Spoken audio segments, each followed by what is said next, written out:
Molly, thanks for being with us today. Thank you so much for the invitation. So the big news that recently just broke on the wires here is that the American Music Center and Meet the Composer are becoming one. New Music USA. What can you tell us about this merger? Well, it's still an intention to merge. We still have to get the approval of our membership, and there's some legal things that are very complicated. Trust me, for months, everyone in the office has been, dealing with the paperwork and the legal issues, and there's been tons of meetings. This has been very much a process of colleagues getting together, looking at the future and saying, how can we be stronger, better, faster, do Right. our jobs, and is working together even more closely than we already do. It's already obviously a pretty small field. We're all professional colleagues and friends, so we've been working together in our various ways. Hmm. We're just making it a little bit more official at this point. Right. So has this been something that's been brooding for a long time? It has come up time and time again through the years. We definitely got serious about it only relatively recently. But we've been working on it for months now. So though the news is just hitting the airwaves, Right. uh, now we're really scrambling as far as getting information out to everyone. But we knew it was in process. Hmm. So, if we understand this correctly, the two organizations that are going to merge, one was actually in, I think, 1974 it was begun as an outgrowth of the other, and now they're coming back together. Correct. That's exactly the situation. They began as a. I'm not sure exactly of the history. I don't. So if I misspeak, I apologize. But I believe yes. Originally, it was a program, and then they had a mission, and they went off on their own to do their own thing. And now, as we look at the landscape and the kind of work that we're involved in, we decided that coming together again is the way to go. Hmm. I mean, even when we started in '39, I'm sure Copeland probably didn't look down the road and think, wow, they're going to have this huge internet archive of scores one day. And the principal activity of the American Music Center, you could maybe say, is going to be online media. So as this stuff evolves and we look at the landscape, we make decisions about how to best do our work. So, what things are we going to see different about New Music Box and the AMC new media kind of this archive that you mentioned?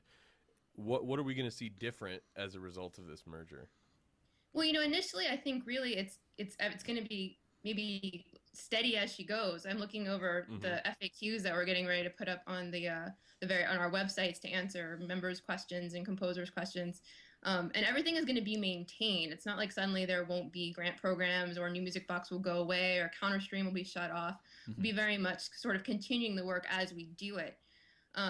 We happen to be in the middle of a redesign of New Music Box. We're bringing Counterstream Radio more firmly under the umbrella of the magazine, so we can develop sort of our AV side of the magazine even further. The library is being, updated and overhauled a little bit. It's been a while since it was launched too, so we're doing a little house cleaning.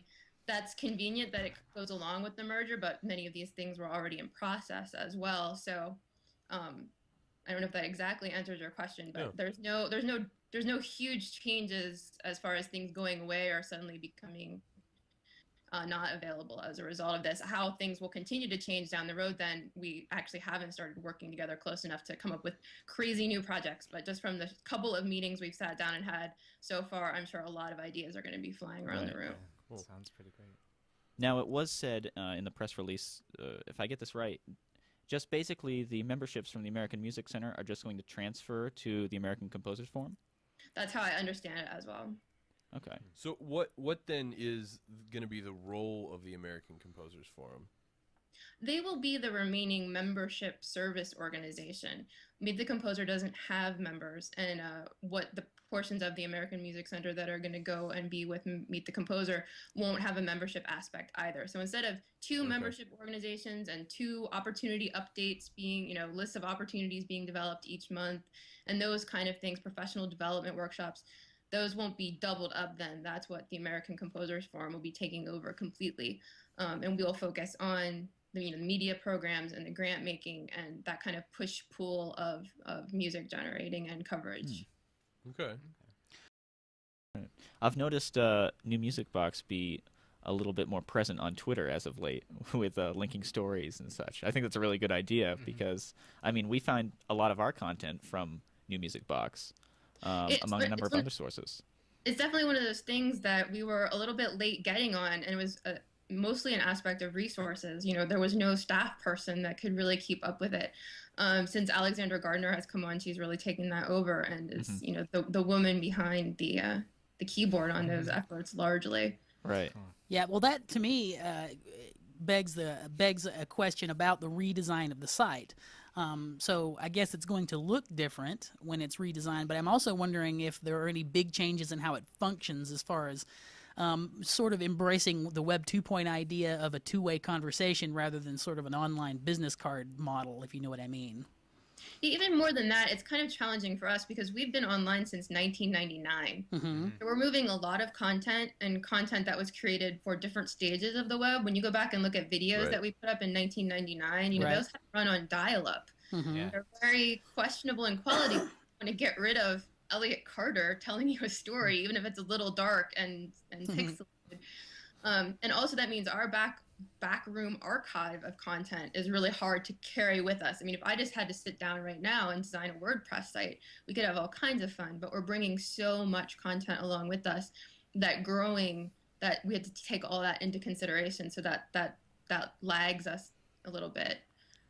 But yes, we will be trying to keep up a little bit faster too. Even to that end, we're going to move to a WordPress format so that we can make changes a lot more effectively than we have been able to in the past. Even a couple years ago, we would just talk about, well, we should make it like WordPress. Yeah. It has all these functionalities. Now it's such a powerful thing, and it's funny. It's all these things that I tell other people all the time. Why are you paying hundreds and thousands of dollars to get a website? Just use WordPress. You're not the defense department. You do not have to reinvent the wheel here.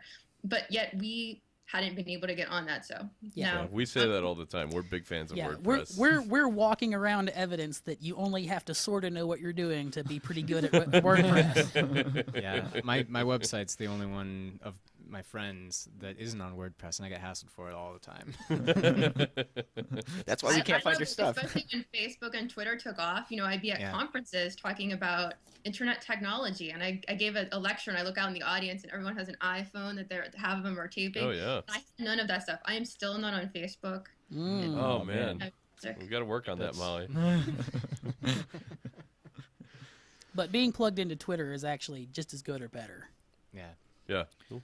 Do you have a personal They're just Twitter different. account? Yeah, there's a little bit of that. I actually don't have a personal Twitter account, but I have started tweeting for my food blog. There's an aspect of it just because of my role as a journalist that I kind of wanted to keep some distance, and I know that it's a great way to fact find and source stories, and I keep up with Mashable, I keep up with Boing Boing, like I know what's happening in the industry, but I've always been a little bit arm's length about it. Right. Mm-hmm. You mentioned a frequently asked questions page that's going to be launched. Can we expect that to be up soon, or is it already up and being added to as we speak about the merger? I believe that it's supposed to go up on April 5th. I could have that wrong, but I think that is the target. And the issue is that we are trying to get a sampling of questions. I bet that they'll be using the event on Friday as a way to further expand what questions and answers should be added to that page.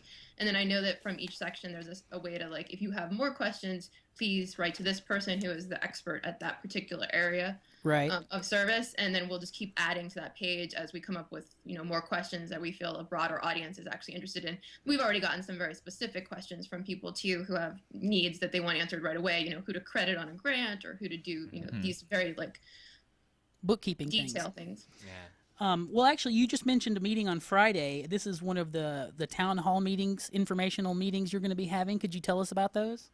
This is the one that's going to be in New York City. It'll be at the Thalia at a Symphony Space in New York City from 5 to 7. It will also be available as a live stream. It's a Ustream channel that we put up, and I know that it's linked off of Meet the Composer and the American Music Center off their Facebook pages. There are announcements on Twitter. And we'll have a link on our show notes. Yeah, this is going to air, or this will air. This is going to be published on Sunday, so it'll be after this first meeting. But you've got 2 more, right? That's correct, and I believe there's also they're going to archive the video footage, so that should be up on YouTube. Okay, great. San Francisco and Chicago. All the people involved definitely want to get the information out, so if people have questions after the fact in any way, just getting those to us. Right. We can do Right. them.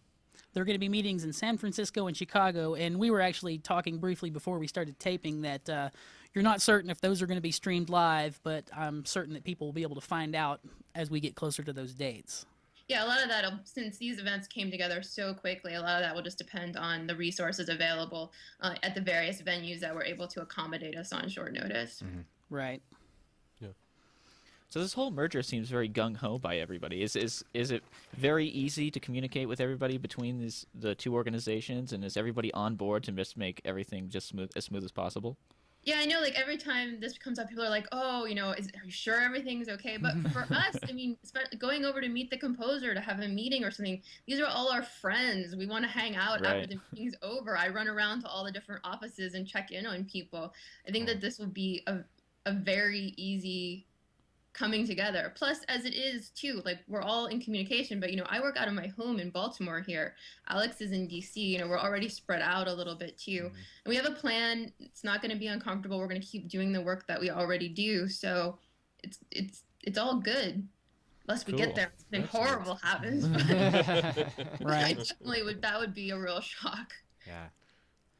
Well, that's great. I'm seeing here on the grant-making side, the new organization will continue all of MTC and AMC's current core programs, and it talks about the numbers of composers and ensembles and potential recordings involved and commissions. It says 145 commissions of new works and 15 new recordings. Now, is that more or less or about the same than that was happening? Both combined. Both combined.